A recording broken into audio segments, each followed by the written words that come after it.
শুধু আপনি কি এলাকার জন্য ফ্রি ঔষধ দিচ্ছেন? হ্যাঁ, আলহামদুলিল্লাহ। সম্মানিত সুধীজন, শুধু প্যারাসিটামল। আমরা একজন ভলেন্টিয়ার পাইছি, আপনি এলাকার মানুষকে ফ্রি ঔষধ দিচ্ছেন। আলহামদুলিল্লাহ। কেন দিচ্ছেন?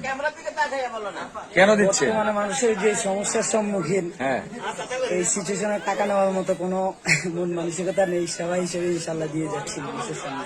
সেজন্য আপনি ঔষধ ফ্রি দিচ্ছেন জি ইনশাল্লাহ, যাতে এই মানুষগুলো বেঁচে থাকে, সেই জন্য। জি সেই সম্ভাবনা যাতে করে থাকে। আলহামদুলিল্লাহ ভাই। সম্মানিত সুধীজন, আমার প্রিয় ভাই, নামটা যদি একটু বলতেন। নামটা আপনার? হাফিজ আব্দুল কাদের। হাফেজ আব্দুল কাদের। আমি আসলে আহমদুল্লাহ ভাই, আমাদের প্রিয় হ্যাঁ, এত বড় একটা বুজুর্গ ব্যক্তি, দেখেন ওনার ওখানে টাকা চাইতে হয় না, তারই একজন সহকর্মী বা তিনিও একজন হাফেজ। আল্লাহর অশেষ রহমতে এই টোটাল এলাকায় সমস্ত মানুষের ঔষধগুলো সে ফ্রি দিচ্ছে।